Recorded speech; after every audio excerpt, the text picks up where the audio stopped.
You see the headline. You know how this goes. Let's get into it. Donald Trump is paving the way for white South African refugees to come to the United States. But they're not all that interested in taking him up on his offer, the Wall Street Journal reported Tuesday. The U.S. president falsely claimed Monday that Afrikaners, the white descendants of mainly Dutch colonizers in South Africa, are facing a genocide in their home country. So then, why don't they actually want to leave? Maurice Grobler, a 10th generation South African on his father's side who owns a sprawling 1,000-acre farm in Settlers, wasn't interested in the offer to relocate. This is my country, Grobler told the Journal. I don't think those words mean what you think they mean. If you can count the generations back, that's not your anything. That's your Airbnb for the weekend. Get out. But it's good to know that Trump will back us if shit happens, he added. While white South Africans are the target of horrific crimes, are they horrific though? They are killed at significantly lower numbers than black South Africans, according to the Journal.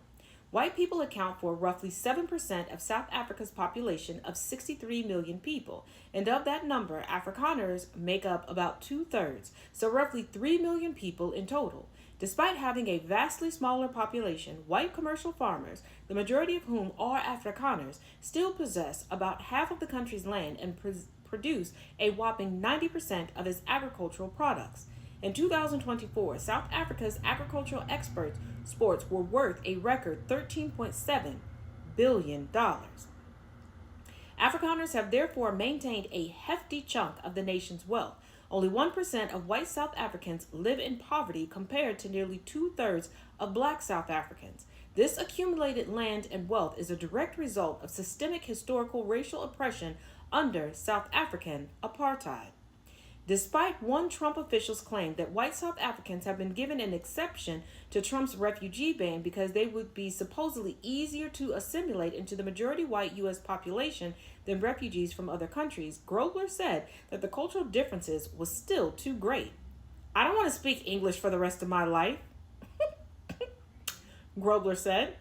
White South Africans typically speak Afrikaans, not English, but it seemed that language barrier likely won't incense Vice President J.D. Vance the way it did when the hypothetical immigrant children he was mad at were brown.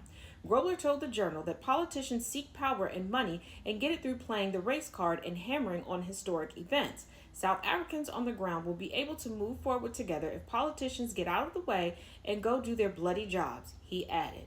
Yeah, making English the national language of the United States goes to show that you forgot a lot of your skin folk don't like the English language.